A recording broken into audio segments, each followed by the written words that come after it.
If you're on a weight loss journey and you find it difficult to count your calories and to also weigh your ingredients using your food scale, then you should watch this video. First thing you need is a food scale. It is very important, right? Secondly, you need a calorie counting app. Stay with me.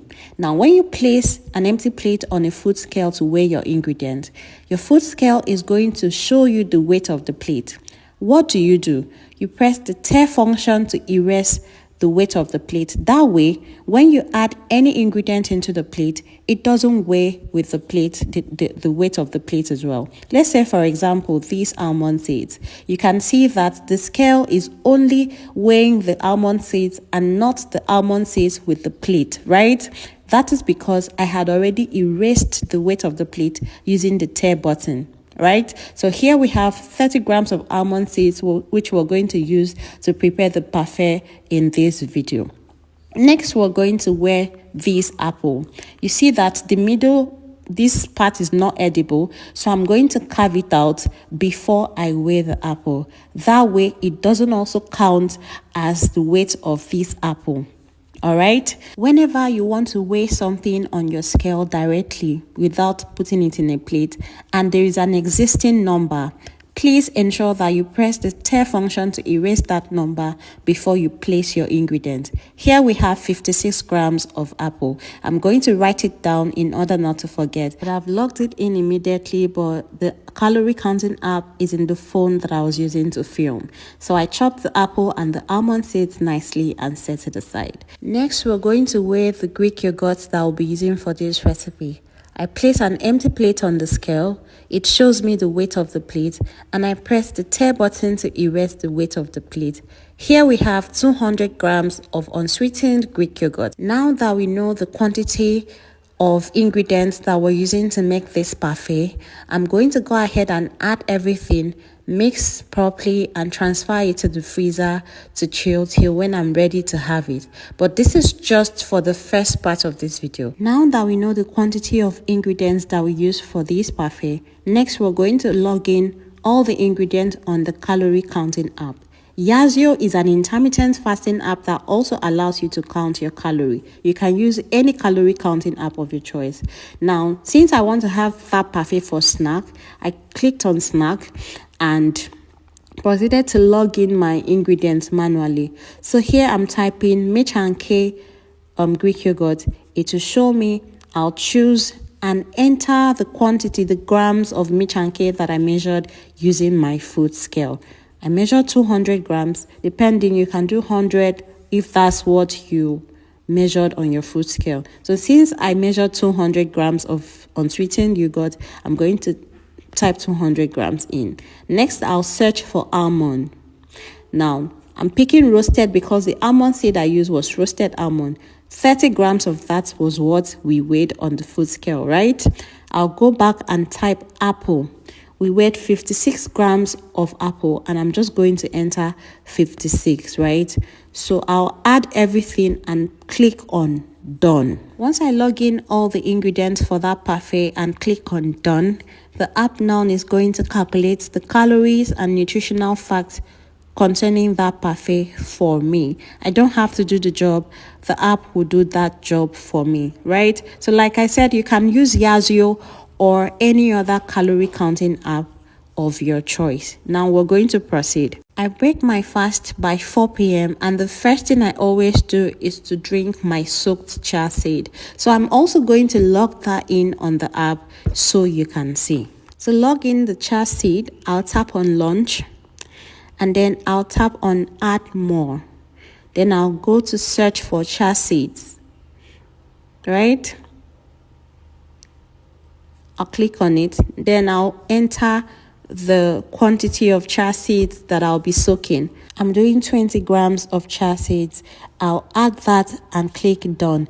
It will even show you that it is high in fiber, right? So after that, it is going to show you all the nutritional facts concerning that chia seed. Counting your calories by logging in your food on a calorie counting app helps to keep track on what you've eaten and what's left of your daily calorie intake.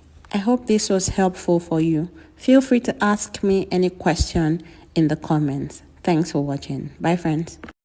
Ladies, if you've tried it all to lose weight, yet that scale still isn't budging, what if I told you it's not just about calories, it's also about insulin? You see, insulin is your fat storage hormone. When it's constantly high from stress, poor sleep, or even healthy foods like oat milk or granola, your body will not let go of this fat. You could be walking 10,000 steps a day, drinking green smoothies, or even skipping meals. But if that insulin is high, you're stuck, and it's not your fault. Nobody teaches women in their 40s how to adjust their approach as their hormones shift. Instead, you're just blamed for not trying hard enough. But the truth is, insulin resistance is what's behind that stubborn belly fat, those afternoon crashes, the sugar cravings, the bloating, the brain fog, and exhaustion. And if you don't fix it, there's no amount of dieting that will actually work. But when you do, that's when your body starts working with you, not against you. I promise you, if you started managing your insulin today, you would be completely unrecognizable in the next 90 days.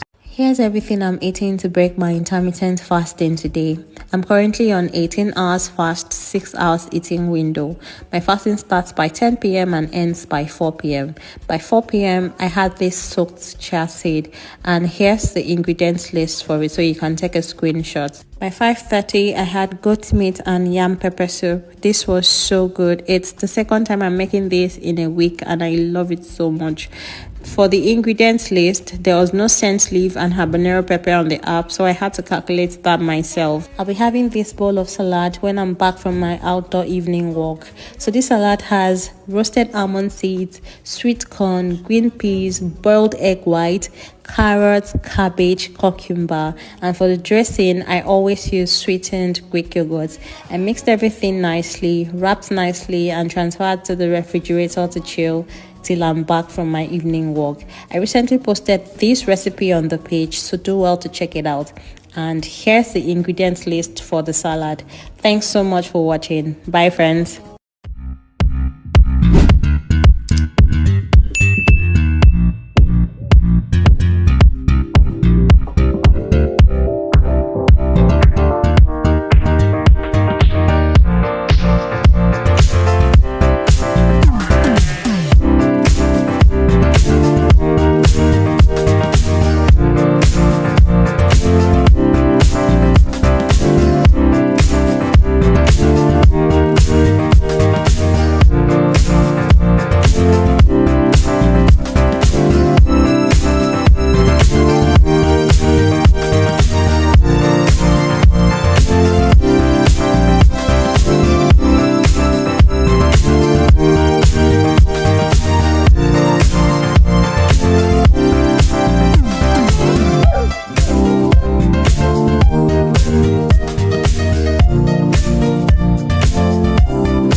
That is how you portion your meals for either weight loss or weight gain.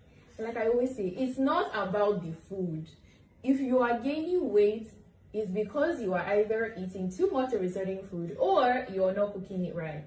But there's absolutely no reason to cut out any particular food. So whether it's rice or bread or swallow or whatever it is that you enjoy eating, you can still enjoy them as long as you're able to portion them and cook them the smart way. So if you're tired of doing trial and error, we can help you remove all the guesswork by helping you create your own customized meal plan that will ensure you're eating the right amount of calories on a daily basis for your specific fitness goal, whether it's weight loss, whether it's weight gain, maintenance, putting your health condition as well into consideration. Now, I know you think that bread is the problem, but do you know how many calories are in what you are spreading on the bread? Some of them have more calories than the bread itself. Let's start with good old butter. Now, each tablespoon is about 100 calories, but yet some of you want to do sardine and bread combo. You'll be packing the butter as if no, it's not money you used to buy it. Or you want to make toast, butter the front, butter the back. By the time you are done, the calories in the butter is more than the calories in the sliced bread that you are toasting. Then we have the classic peanut butter. For every tablespoon that you spread, you're spreading 90 calories. So let's assume that you do 1 tablespoon per slice of bread, and you do 3 slices of bread. That would be 240 calories for the bread. But for the peanut butter, 276. Of course, we cannot forget mayonnaise. Each tablespoon, 102 calories. So for every slice of bread, that's 80 calories, and you spread 102. When you say bread is the problem, okay. And last but not least, we have jam. Now, so many of you will be expecting the numbers of this to be so high, because I mean, it's really sweet. But guess what? This is just about 56 calories per tablespoon.